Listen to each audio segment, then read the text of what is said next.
In the ancient Jewish traditions, 16 had a great deal of significance. In the book I was looking at, it actually had 16 chapters on the number 16. If you can answer the number one point they had that, shall we say, is like a parable of information or a basis on the 16, it says, if you can answer 16 questions on any subject, then you have knowledge of that subject. No matter what you're tested on, if you can answer 16 questions relating to it, you have knowledge then on that subject. If you can't, you have assumption on that subject. No knowledge. And in the school system, they teach you to have assumption. You learn 3 or 4 items relating to a subject. You don't learn the subject. Okay?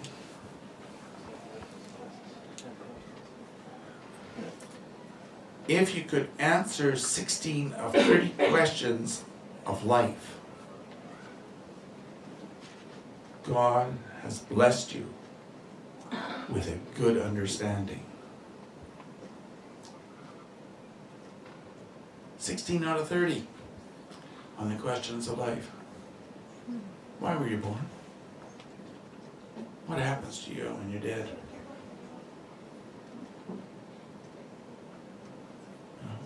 All these sort of things are questions of life.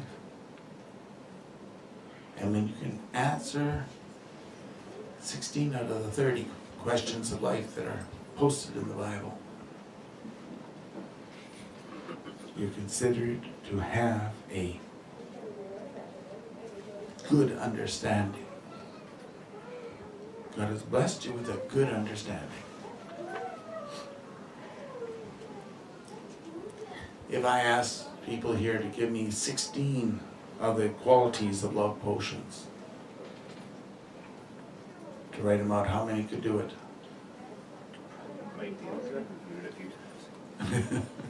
If you review it a few times, eh?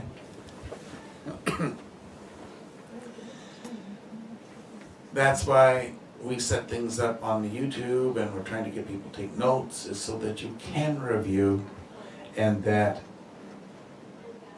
the questions of life can be answered.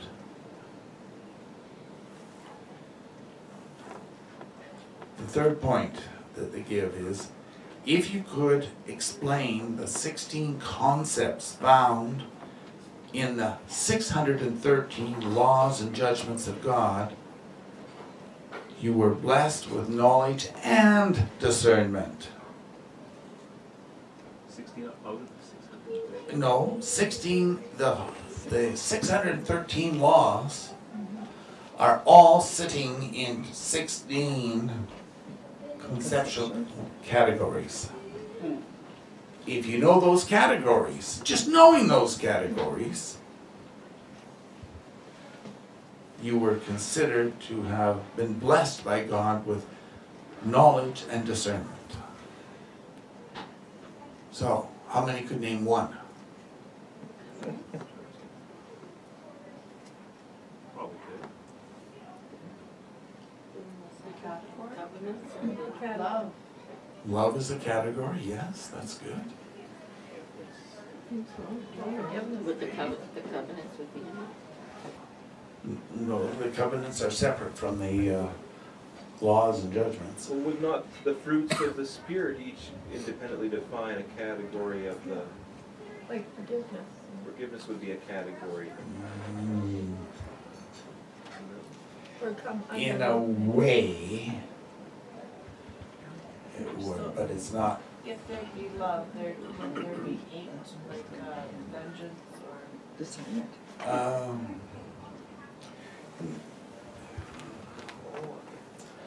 At this point, the Jews do not study the negative side of Satan's.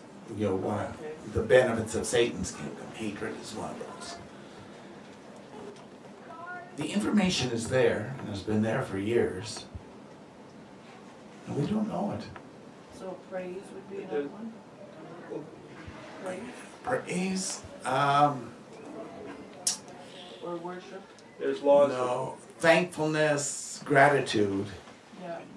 but not necessarily the praise. It's not part of the.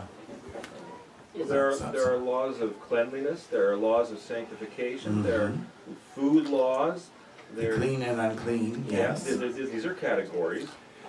But they're talking about a concept category, yes, and they all fit under the cleanness laws. Okay, and then you'd have the laws of, I guess like King David probably would have understood them, because I'm trying to, when I think of it, I think of him. He had to understand that, okay, he was protected. There's laws of protection that you have to follow, that if you want protection, there's things you have to do. There's laws of prosperity. Yeah. There's laws of protection. But the big thing that everybody leaves out is Yeah, family relations. Okay, well, of course, yeah. would having, And they skip it. They don't see themselves as part of a family. And how we're supposed to treat each other within that family. It's one of the big things in the laws. Because God's making a family. And Jesus said, if you have this thing, you have that discernment, if you understand these categories of these things and why they're put in this order and how the judgments are made out of them, guess what? You have discernment. You can tell the difference between good and evil. okay, wouldn't You won't get deceived. And the spirit of deception cannot sit on you. Number 4. A man with 16 sons was said to have his quiver full. I'm gonna start having sons. What would something like that mean? Well, it says that a man who has many sons will not be ashamed in the gates of the city. Now, like, Right. now, if they're brought up properly, do they represent his wisdom, Yes. his teachings, his honor, his integrity? And his glory and prosperity. Yeah. He was well represented in the city. Mm-hmm. And our Father is allowing Jesus to make us sons of God by making us like Him. So we represent his glory, His glory. honor, his integrity. Right. And we're like That's what we're arrows developing. in his quiver as well, arrows that shoot right to the right goal. Well, sons speak what the Father has taught them. They don't speak rebellion. They speak what their Father has taught them. So they bring honor and fullness into that family. Prosperity follows. Right, and we speak what we reveal who our Father is. Like that's why Satan or Jesus called like the Pharisees the sons of Satan. The sons of Satan, he says, because they were speaking what they were taught by their father. Right. A man, number 5 is, a man receives 3 lashes and learns. A fool needs 16 just to get his attention. And 64 will kill him.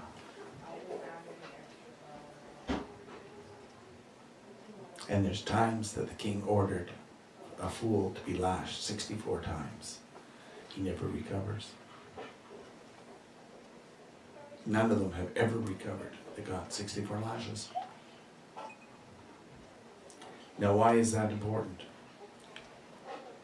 Because it's a multiple of 16. No. Okay. It's important that sometimes we go through a trial 3 or 4 3 times. We'll go through to get us to finally acknowledge that we have to learn something from Jesus. Go around that same mountain. It's round, okay? The fool never learns. But the fool never learns. We ask questions or wait? Okay, it's open now, but Okay, is the reason Jesus took 78 lashes so he would be paying for a fool as well? He said- Yes. Yes. all the fools and all the ones that had released their soul to Satan. They made that vow to Satan. But he took 39 lashes. Times Twice. Twice. Oh, yeah, that's right. Yeah. Number 7, God gives 16 trials to test a man's steadfastness over his lifetime. There's 16 trials that are called for. God has given 16 wits on the road of to destruction and 1 wit to salvation. The road is narrow.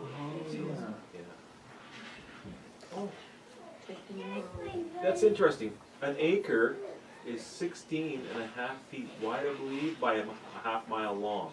Yeah, 16. right. And of course, that's the 100. Mercy, number 9 is mercy given is returned 16-fold. Mercy withheld brings in 16 temptations and 16 new demons.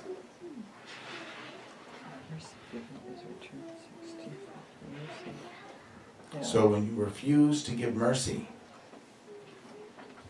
guess what you do?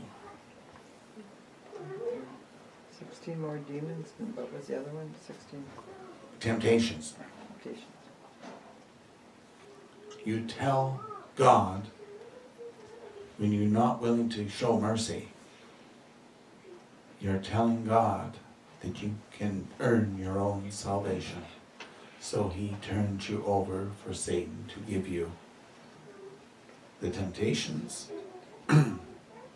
and 16 new demons for you to try out your own strength against.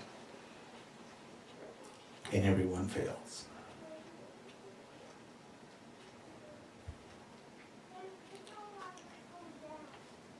And number 10 is if you're walking with somebody 16 paces, you ask them a question, depending on their answer, you can tell whether you got a friend with you or an enemy with you. If you have discernment in some form. So, sage wisdoms from the past relating to 16. There was more, there was 6 more, but I was not given the opportunity to write them down. So.